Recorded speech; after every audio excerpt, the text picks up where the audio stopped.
मैं अब सुप्रिया जी के पास आ रहा हूं, क्योंकि कांग्रेस आंदोलन से निकली हुई पार्टी है। कांग्रेस का शुरू में आंदोलन ही करती थी, देश की आजादी का आंदोलन किया और फिर पार्टी हो गई। अब मैं थोड़ा एक चीज आज ये समझना चाह रहा हूं कि आज क्या लग रहा है कि कांग्रेस या कोई भी कैसी भी जो पॉलिटिकल पार्टीज हैं, उनका सारा कुछ चुनाव को देख के एक्शन हो रहा है। मतलब जो भी उनकी पॉलिसी बन रही है, जो भी उनका आंदोलन हो रहा है, चुनाव को हो रहे हैं। और शायद उसका कारण यह है कि जब से एक 2014 के बाद सरकार आई, उसने माना कि मेजॉरिटी अगर मुझे मिल गई है तो मैं किसी भी इंस्टीट्यूशन को, चाहे वो देश का कोई भी इंस्टीट्यूशन लोकतांत्रिक हो, उसको मैं डिसाइड करूंगा कि ये क्या है और क्या नहीं है। मैं सुप्रिया आपसे इस पे क्विक रिएक्शन चाहूंगा। जी हाँ, आप सब लोगों को मेरा नमस्कार। मैं पहले तो एक बात जरूर ये कहना चाहती हूँ कि राजनीतिक जीवन में होने के नाते चुनाव जीतना एक प्रायोरिटी होती है, लेकिन मुद्दों के साथ खड़े रहना और मुद्दों की बातें करना और इश्यूज को उठाना भी उतनी ही प्रायोरिटी है। और बहुत सारे लोगों को लगता है कि कांग्रेस आज मुद्दे ज्यादा उठा रही है और शायद राजनीतिक नफा नुकसान नहीं इतना आंक रही है। मुझे ऐसा लगता है कि जब आप सार्वजनिक जीवन में हैं तो आपको पहले मुद्दों के साथ खड़े रहना पड़ेगा। आपको किसानों के साथ खड़ा रहना पड़ेगा, आपको हाथरस की उस बेटी के साथ खड़ा रहना पड़ेगा, आपको जब उस उन्नाव की बेटी का हत्या का, उनके पिता की हत्या का आरोपी को अगर जिला अध्यक्ष प्रस्तावित किया जाता तो उस पर भी आवाज उठानी पड़ेगी, भले उसमें हमारे वोट कम हो या ज्यादा। मैं एक तो ये जो मिथ है दिस इलेक्टोरल वोटिंग मशीन और जो मोदी जी का एक इलेक्टोरल विक्ट्री का जो एक हवा बना हुआ है, उसका थोड़ा सा पर्दाफाश करना जरूरी है। मोदी जी ने 303 सीट जरूर जीती 2019 में, लेकिन उनको पॉपुलर वोट करीब करीब 37% ही मिले हैं। तो हिंदुस्तान की एक 63% आबादी है जिन्होंने उनको वोट नहीं दिया है, जो उनकी विचारधारा से, जो उनके राजनीति से ना प्रेरित है और ना उनसे सहमत है। तो 63% लोगों ने उनको वोट नहीं दिया, क्योंकि हमारा first come first pass the post हमारा सिस्टम है, उसके चलते हाँ वो है प्रधानमंत्री और हम इसका और इसकी हम जिसको कहते हैं हम रिस्पेक्ट करते हैं। लेकिन मेरा अपना मानना है कि इलेक्शंस जीतना ही सिर्फ लोकतंत्र नहीं हो सकता। आज हमारे देश में यहाँ पर क्योंकि इमरजेंसी की बात हुई, और मैं दो यहाँ पर जरूर डिस्क्लेमर्स करूंगी। मैं कांग्रेस पार्टी की हूं, मेरे पिताजी इमरजेंसी में जेल गए थे और उन्होंने फिर अपने राजनीतिक जीवन में बाद में कांग्रेस का हाथ इसलिए थामा क्योंकि उनके पास दो चॉइसेस थी, या तो वो बीजेपी के साथ जाते या वो कांग्रेस का हाथ थामते, और उनको लगा कि सेक्युलर फोर्सेस में कांग्रेस का हाथ थामना ज्यादा जरूरी है बशर्ते भाजपा के साथ जाने में, क्योंकि भाजपा का जो पूरा नैरेटिव है वो हमेशा से यही रहा है, कभी ज्यादा रहता है कभी कम रहता है। तो इमरजेंसी की जहां तक बात है, मैंने उसको बड़े करीब से देखा है। मेरे जन्म के पहले वो जेल में थे और उनका जो राजनीतिक जीवन रहा उसको भी मैंने बड़े करीब से देखा है। लेकिन आज जो हमारे देश में हो रहा है, और ये मैं कंपेयर नहीं कर रही हूं, लेकिन दोनों सिचुएशंस को एक जर्नलिस्ट रह चुकी हूं उस हिसाब से भी कहती हूं, जो आज हमारे देश में हो रहा है वो शायद इमरजेंसी से बहुत बदतर है। लोग कहते हैं कि घोषित इमरजेंसी है, नहीं, ये बहुत बुरी इमरजेंसी है। यहां पर अगर आप सवाल उठा, आप विपक्ष है तो आप दुश्मन है, आपसे मतभेद नहीं है, आपसे मनभेद है, आप दुश्मन है। मैं टीवी चैनल्स पर जाती हूं, वहां पे खुलेआम आपको देशद्रोही कह दिया जाता है। आप विपक्ष से हैं, आप चुनाव लड़ने जाते हैं, आप लोगों के बीच रहते हैं, आपको देशद्रोही का करार किया जाता है। आप सवाल पूछ लीजिए, आप इकोनॉमिस्ट हो, आप स्टूडेंट हो, आप पत्रकार हो, आपके खिलाफ एफआईआर हो जाएगी, आपके खिलाफ सेडिशन का चार्ज लग जाएगा।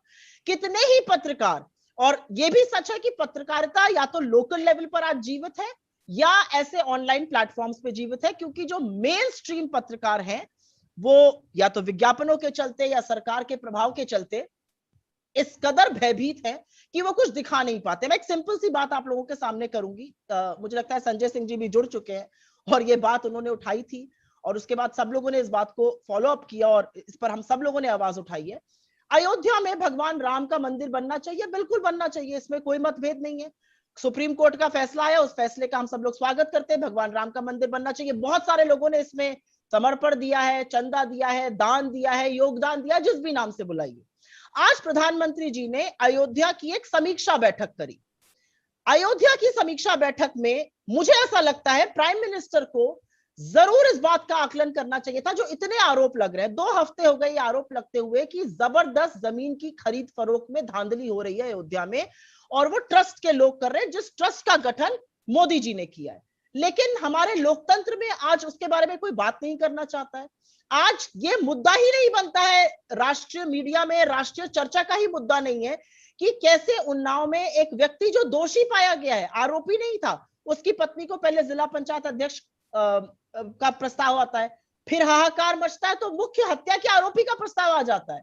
मतलब कहीं पर सुहासिनी जी ने यहाँ पर बात करी थी कि कैसे लोगों को डीएम और एसपी ने रोका, कुछ लोगों के प्रस्तावकों को गायब कर दिया गया। मुझे ऐसा लगता है कि लोकतंत्र का जिस तरह से हनन अभिव्यक्ति की आजादी के लिए, सवाल पूछने पर, लोकसभा के खुद अंदर आज सदन में कितना लोकतंत्र बाकी रह गया है, ये इसकी भी धज्जियां उड़ चुकी हैं। संजय सिंह यहाँ पर है और वो राज्यसभा में जब किसान बिल आया था तो किस कदर लोगों को निलंबित कर दिया गया था। चुने हुए सांसदों ने रात बिताई थी पार्लियामेंट में, ऐसा कब लास्ट टाइम हुआ था। और जब ये लोग इमरजेंसी की वर्षगांठ पर अभिव्यक्ति की आजादी और आजाद सोच की बात करते हैं तो मुझे ऐसा लगता है इससे बड़ी विडंबना कोई नहीं है। और जो इमरजेंसी हुई, राहुल गांधी जी ने कहा वो गलती थी, कांग्रेस ने उसके लिए माफी मांगी। क्या मोदी जी आज देश से माफी मांगने को तैयार है कि कैसे एक young activist, environment activist jail चली जाती है, कैसे महीनों महीनों से लोग जेल में गिरफ्तार हैं, क्यों सिद्दीक कप्पर अभी तक जेल में है, क्यों एक लड़की जो दिखाती है कि वाराणसी में मूसाहार अभी भी घास खा के जी रहे हैं उसके खिलाफ सेडिशन केस हो जाता है, मिर्जापुर में एक लड़का दिखाता है कि रोटी नमक बच्चों को दिया जा रहा है स्कूल में, उसके खिलाफ सेडिशन केस हो जाता है। कोरोना काल के दौरान देवरिया के एक सरकारी अस्पताल में मां एडमिट है, छोटी बच्ची अवयस्क लड़की से पोछा लगवाया जा रहा है, जिस पत्रकार ने यह दिखा दिया उसके खिलाफ सेडिशन केस हो जाता है। ये कौन सा लोकतंत्र है कि जब ऑक्सीजन की कमी है उत्तर प्रदेश में तो उत्तर प्रदेश के मुख्यमंत्री अभिभावक का रोल नहीं प्ले करते हैं। वो ये कहते हैं कि अगर किसी डॉक्टर ने इसके बारे में बात करी तो उसके ऊपर मैं एनएसए लगा दूंगा, उसकी संपत्ति जब्त हो जाएगी। 14 डॉक्टर एक साथ रिजाइन कर देते हैं उन्नाव में।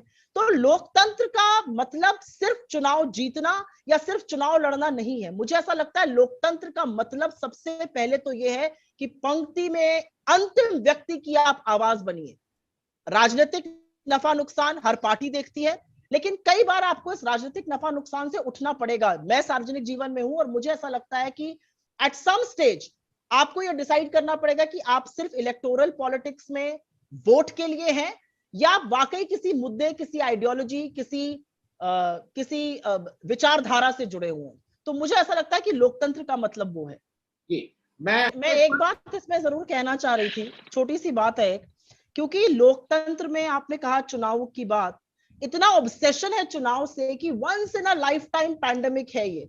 और उस पैंडेमिक के दौरान भी जब सब लोग आगाह कर रहे थे कि ऑक्सीजन चाहिए, वैक्सीनेशन चाहिए, तब भी इस सरकार की प्राथमिकता, इस पार्टी की प्राथमिकता, प्रधानमंत्री और गृह मंत्री की पूरी प्राथमिकता सिर्फ और सिर्फ बंगाल का चुनाव था। उनकी प्राथमिकता कोरोना से लड़ाई नहीं थी, उनकी प्राथमिकता अर्थव्यवस्था नहीं थी, वैक्सीनेशन नहीं थी, ऑक्सीजन नहीं थी, सिर्फ और सिर्फ बंगाल का चुनाव दिख रहा था, जिसका खामियाजा सारा देश भुगत रहा है। तो छोड़ दीजिए संवेदना, तो छोड़ दीजिए, 500 किसानों की मौत हुई है, प्रधानमंत्री के मुंह से अभी तक एक शब्द संवेदना का नहीं निकला, एक शब्द श्रद्धांजलि का नहीं निकला है। आधे घंटे या 1 घंटे के लिए ट्विटर अकाउंट ब्लॉक हो गया था रविशंकर जी का, हाहाकार मच गया था पूरी पार्टी और पूरी सरकार में, जबकि वो एक इन्फ्रिंजमेंट ऑफ कॉपीराइट वायलेशन था।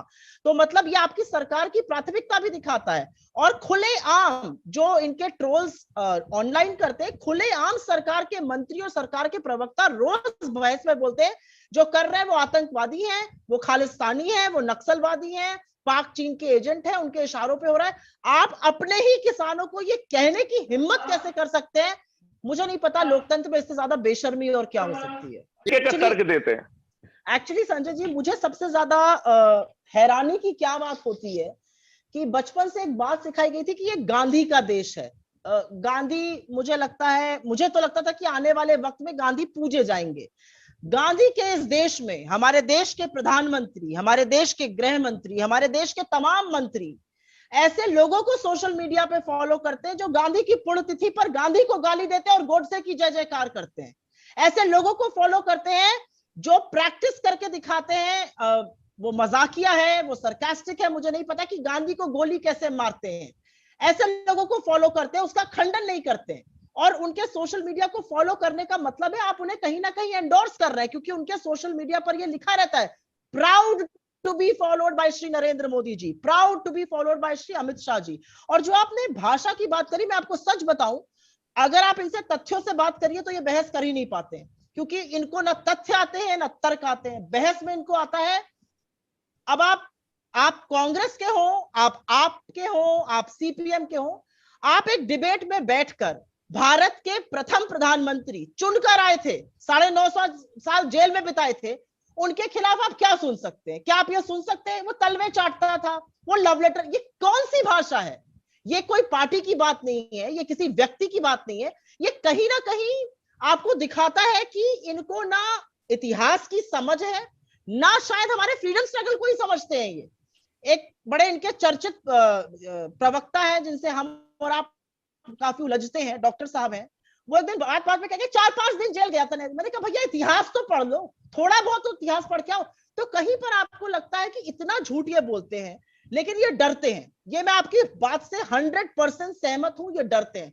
आप इनके खिलाफ, आप इनको तथ्य से समझाने की कोशिश करने लगे, दुबकने लगते हैं, नहीं नहीं ये नहीं ये है, क्योंकि इनको तथ्य आते ही नहीं है। इनसे आंकड़ों से बात करने लगी, ये भागते हैं। मैं छोटी सी बात कहती हूँ, ये राहुल गांधी को इन्होंने क्या नहीं कहा। राहुल गांधी से आपके वैचारिक मतभेद हो सकते हैं, यहाँ पर बैठे हुए बहुत लोगों के हो सकते हैं, मुझे उसमें कोई आपत्ति नहीं, वही लोकतंत्र है। लेकिन राहुल गांधी को इतना कहने के बावजूद भी आप राहुल गांधी को क्यों इतना सीरियसली लेते हैं? क्योंकि वो आपको घेरते हैं। आप हम लोगों से क्यों लजते हैं? क्योंकि हम आपको घेरते हैं। आप हर डिबेट में इतिहास लाते हैं, आप हर डिबेट में 62 लाते हैं। अरे 1962 की बात करते हैं तो 71 की भी बात करिए। और आप सेना का मनोबल बढ़ाने की बात करते हैं, आपसे ज्यादा सेना का मनोबल गिराया किसी ने नहीं है। तो कहीं ना कहीं ये जो डिस्टॉर्टेड पिक्चर, एक पिक्चर ही खत्म कर देनी है इतिहास की, ये बहुत डेंजरस है लोकतंत्र के लिए। क्योंकि मैं आपको बताऊं, मेरे बच्चे हैं और जिस उम्र के बच्चे हैं, उनकी जो जनरेशन है वो इतिहास के बारे में, नेहरू जी के बारे में, चीन और हमारी वॉर के बारे में सिर्फ व्हाट्सएप और फेसबुक से ही समझ रही है। और आप समझ सकते हैं कि वो कितना भ्रमित करने वाला और कितना जिसको कहते हैं बहुत ही डिस्टॉर्टेड हिस्ट्री है। तो कहीं ना कहीं मुझे लगता है आवाज उठानी जरूरी है, जिससे कि वो सत्य ना साबित हो जाए। अगर आपको दी पब्लिक के कार्यक्रम पसंद आते हैं तो इन्हें लाइक करें। अगर आप इस वीडियो को YouTube पर देख रहे हैं तो चैनल को सब्सक्राइब करें, और अगर आप इसे Facebook पर देख रहे हैं तो दी पब्लिक के पेज को लाइक करें। अगर आप चाहते हैं कि हम निष्पक्ष पत्रकारिता को जारी रखते हुए आपसे जुड़े मुद्दों पर सवाल उठाते रहें तो हमें सहयोग करें। आपका छोटा से छोटा सहयोग भी इस मुहिम को जारी रखने में हमें ताकत देगा। डोनेट करने के लिए डिटेल्स जो हैं वो डिस्क्रिप्शन बॉक्स में दी गई हैं। धन्यवाद।